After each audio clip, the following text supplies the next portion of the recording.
Welcome back to La La Land on CRN Digital Talk. That is the lovely Nettie Liddell. And that is the very lovely and handsome Brett Chapin. Thank you. Full of compliments today. And sitting next to us is the loveliest Steven Stanley. I was going to call you...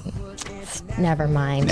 She was going to call you Steve Julian. No, I was going to call Brett Steve Julian. Anyway, sorry. Yeah. Steven Stanley. Steven Stanley of www.stagescenela.com. That's right. Thank you. And we were talking in the break about how it's the Ovations. It's a little bit different than the Tonys because there's only 40 shows available for awards with the Tonys, where there's 400 with the Ovation Awards. Did we want to expand on that a little bit? But I've gotten a little bit of flack for being as generous as I am with the Zenies. I like to consider my list of shows kind of like the Dean's List, or honors at graduation, where it really doesn't matter how many people get it as long as they deserve it. And most awards are a lot more selective. The problem is that when you have 400 productions eligible for the Ovations and only 60-ish get nominated, that leaves a lot of really great theater that doesn't even get a single vote. So, yeah, if 40 shows can generate as many Tony nominations as they do, then 400 shows deserve a lot more than just 5 to 7 per category. So how would you respond to those people that say, well, Steven Stanley, he gives out so many awards, it doesn't mean much? How would you respond to those people? I would say ask the people that received them how they felt about getting it. Wow. And the response has been so positive. Actors don't make money in theater, and reviews are easily forgotten. But a piece of paper that said you did good work, that means something. Yeah. Absolutely. I'm sorry. Oh, just you go like on. A Cine? I could give you a Cine. No, I'm sorry. Best theater talk show? No, I'm hearing music in our ears, and I'm wondering, that's it? Oh, that's our playoff music, but we've got another minute, I think. Here Okay. All right. Yeah. I'm sorry. I got distracted. So, Steven, what was some of your favorite shows this year that you went and saw? What were some of the ones you really enjoyed? We talked about Caught. At the Celebration Theater, Take Me Out was an absolutely brilliant revival of Terrence McNally's play about a baseball player that comes out.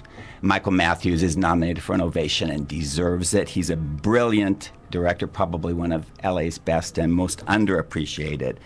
Drowsy Chaperone down at in Fullerton was every bit as good as the original Broadway production that we saw at the Amundsen. Those are two. Best musical.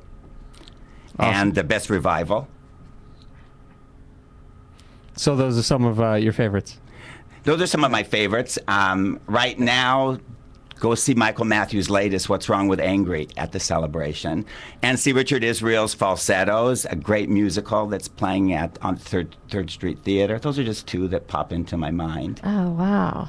We did a contest. Oh, I'm sorry. No, go ahead. I was going to say we did a contest last week for Poor Behavior at Center Theater Group. Have you gotten a chance to see it? I'm not invited to review Center Theater Group shows. Oh, okay. I don't know why. So you're kind of the underdog. You're the underdog with a lot of heart. Well, at least originally, I was the underdog. I mean, you came up, but you came up on your own. I did. Here you have this, thank God for the internet. Yeah, because of digital, you have this massive way to be able to express yourself and be valid, and be seen as valid and give people a lot of credit where credit is due.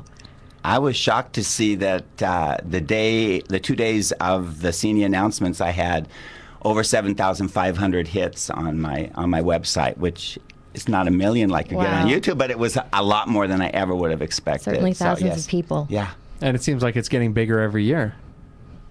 Hopefully, yeah. As the circle of actors that I know and directors and designers, there's a lot more that I really want to see. Well, we're certainly excited to follow it and see it grow. Thank you. Evolve. We get a lot of listeners from other areas of the country that are looking to come to LA and pursue their dreams of working in the entertainment industry. What advice would you give them, if any?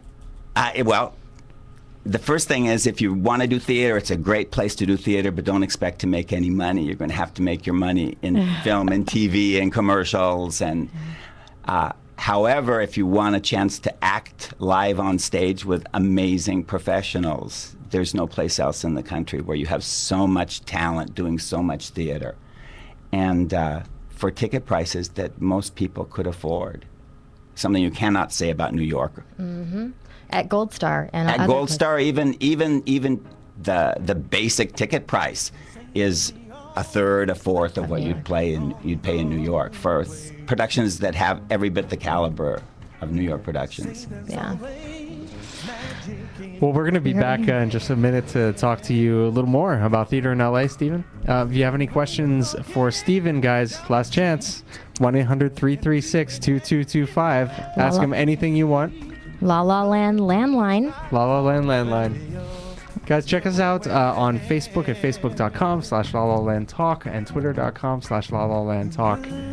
And for information on Steven, you can go to stagescenela.com. And we'll be back on La La Land with Brett and Nett on CRN Digital Talk.